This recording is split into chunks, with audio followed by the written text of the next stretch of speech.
You're in a meeting. The boss asks for a volunteer to lead a high-stakes project. Everyone glances at their shoes. You feel the urge to step up, but then the doubt creeps in, I don't have the energy. I'll just do the minimum and get by. Sound familiar? We've all been there, stuck in the grind, doing just enough to survive.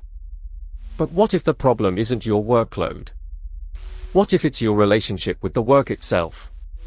2,500 years ago, Confucius cracked the code. The difference between drudgery and mastery is not talent, it's joy. Think about it. You've probably experienced moments when work felt effortless. Maybe you were coding a feature that excited you, or writing a report that clicked, or leading a team through a crisis. In those moments, time disappeared. You weren't watching the clock. You were fully immersed. That's not luck, that's a state of being. And Confucius says you can cultivate it. Not by forcing yourself, but by shifting your relationship with what you do. The ancient Chinese philosopher didn't just teach ethics, he taught a practical psychology of peak performance. His insight, the highest form of engagement isn't duty or even passion, it's delight. When you delight in the act itself, you unlock a reservoir of energy that no external reward can match. So the next time you feel that urge to shrink back, ask yourself, what would it take to find joy in this? Not to complete it, but to engage with it. Because the moment you shift from I have to I get to, everything changes. This is Confucius, not a warrior, but a strategist of the soul. He lived in a time of chaos, much like our own. While warlords fought for power, Confucius taught a different kind of strength, the power of character. In Book 6 of the Analects, he drops a timeless insight: the best leaders, the best people, don't force themselves to be good. They find goodness so compelling that they can't help but pursue it. This is the secret to resilience, influence, and a life that matters. Confucius wasn't a general, but his wisdom applies to the battlefield of daily life. He saw that people who excel aren't necessarily the most talented or the most disciplined. They are the ones who have fallen in love with the process. They don't need to be reminded of their goals, they are drawn to them like a moth to a flame. In a world that glorifies hustle and grit, Confucius offers a counterintuitive path: find joy first, and the rest will follow. He understood that sustainable excellence comes from internal motivation, not external pressure. When you do something because you love it, you don't burn out. You recharge. You grow. You become unstoppable. This isn't naive optimism, it's strategic wisdom. Because joy is a renewable resource. Duty is finite. So before you tackle your next challenge, ask yourself, am I doing this out of obligation, or out of delight? The answer will determine your trajectory. The Master said, they who know the truth are not equal to those who love it, and they who love it are not equal to those who delight in it. This single sentence is a ladder. 3 rungs. Most people never climb past the first. They know what they should do: eat healthy, exercise, save money, be kind, but they don't do it. Knowledge alone is powerless. It's like having a map but no legs. The second rung is liking. You have a preference, a taste. You enjoy it when it's easy, but when it's hard, you waver. The third rung is delight. This is where the magic happens. You don't just like the activity, you love it so much that the activity itself is its own reward. You're not waiting for the outcome, the journey is the destination. Confucius isn't being poetic here. He's describing a psychological state that leads to mastery. When you delight in something, you practice it more, you get better, and the cycle feeds itself.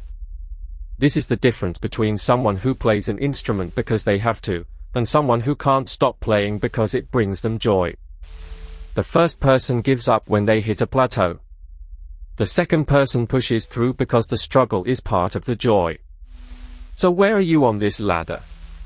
Be honest. If you're only at a knowing, that's okay, but don't expect results. If you're at a liking, good, but you're vulnerable. Aim for delighting. That's where resilience lives. 3 levels. Think of them as gears in a car. First gear, you know what to do. You've read the books, watched the tutorials, memorized the rules. But your engine idles. You do the work, but it feels like a chore. Second gear, you like it. You have a taste for it. You show up with a smile, but when the road gets rough, you might stall. Third gear, you love it. The work itself becomes the reward. You don't need external motivation. You're not waiting for the weekend. You're already there. Confucius says, the highest state is not knowing, not even liking, it's delighting. This is the zone where effort becomes effortless. Where discipline becomes desire. Where you don't have to push yourself, you're pulled forward by pure joy. Think of the greatest performers in any field, athletes, musicians, entrepreneurs. They don't just tolerate practice, they crave it. Michael Jordan loved the grind of training. Mozart lived for composition. They reached a point where the activity itself was its own fuel. That's the third gear. But here's the catch, you can't fake delight. You can't force yourself to love something. So how do you shift gears? The answer lies in your mindset. Stop asking, what do I need to achieve, and start asking, what can I enjoy today? When you focus on the process, not the outcome, the joy follows. And with joy comes mastery. Let's break it down further. First gear is about competence. You know the steps, but you lack emotional connection. It's like following a recipe without tasting the food. Second gear adds appreciation. You see the value, but it's conditional. You enjoy it when things go well. Third gear is unconditional. You love it even when it's hard. The pain becomes part of the pleasure. This is the mindset of the ultramarathoner who finds joy in the burn, or the artist who loves the messy process of creation. To shift gears, you need to reframe your experience. Instead of seeing obstacles as barriers, see them as part of the game. Instead of focusing on the finish line, focus on the step you're taking. This is not just philosophy, it's a practical tool. Try it today, pick one task you dread. Find one small aspect of it that you can enjoy. Maybe it's the satisfaction of crossing it off your list, or the skill you're building. Focus on that. You'll be surprised how quickly the gear shifts. Now, apply this to relationships. You know you should be patient with your partner. You know you should listen more. But knowledge alone doesn't change behavior. The second level, you like them, so you try. But when they annoy you, you snap. The third level, you truly delight in who they are. Their quirks become endearing. Their flaws become part of the story. You don't have to work on the relationship, you just enjoy being together. Confucius would say, don't just know how to love, love the act of loving. Make kindness your default, not your duty.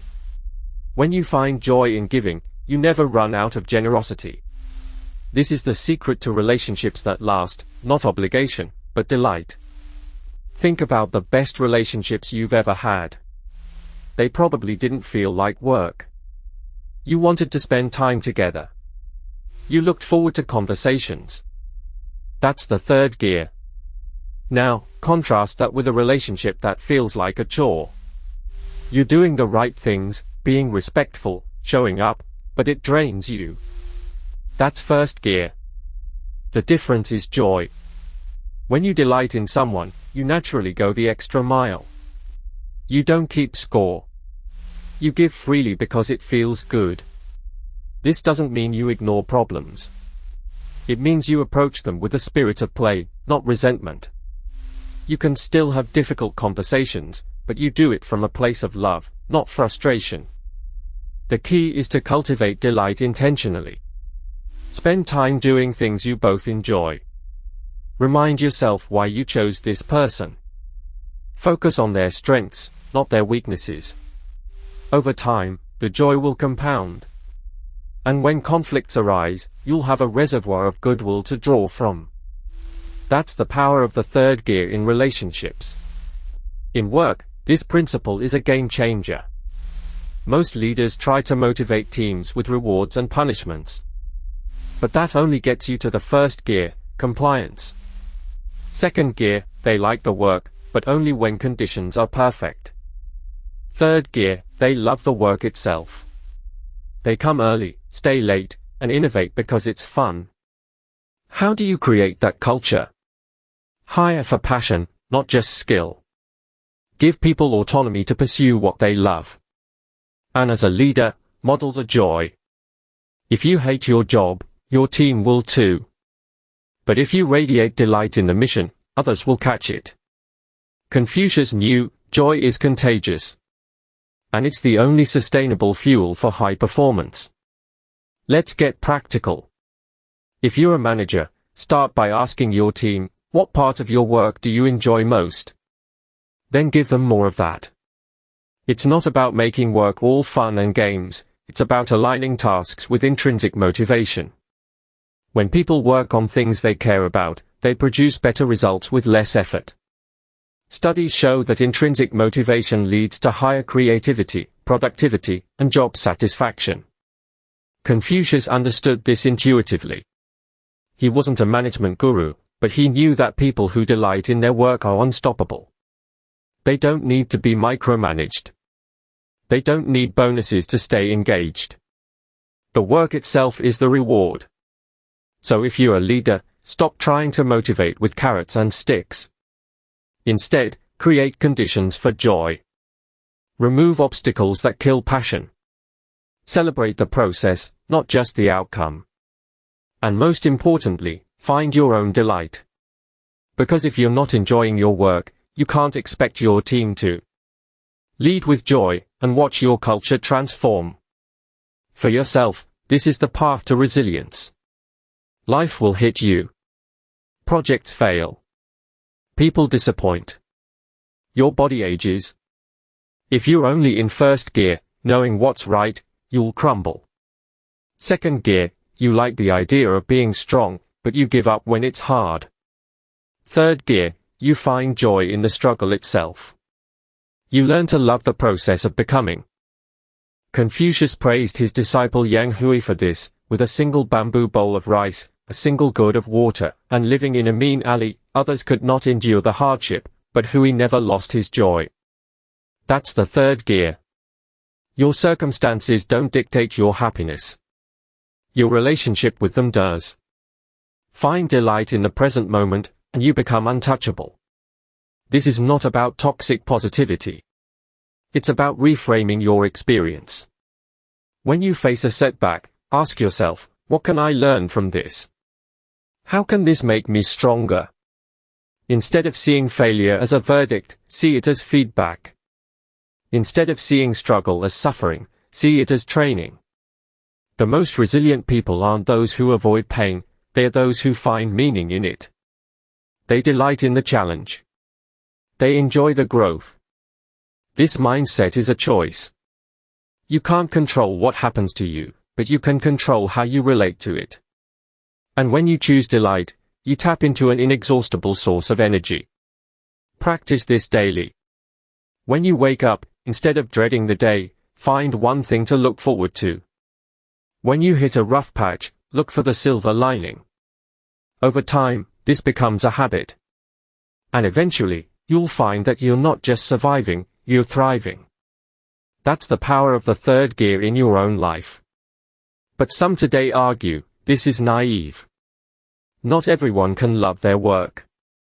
Some jobs are just soul-crushing. Fair point. But Confucius isn't saying ignore reality. He's saying shift your focus.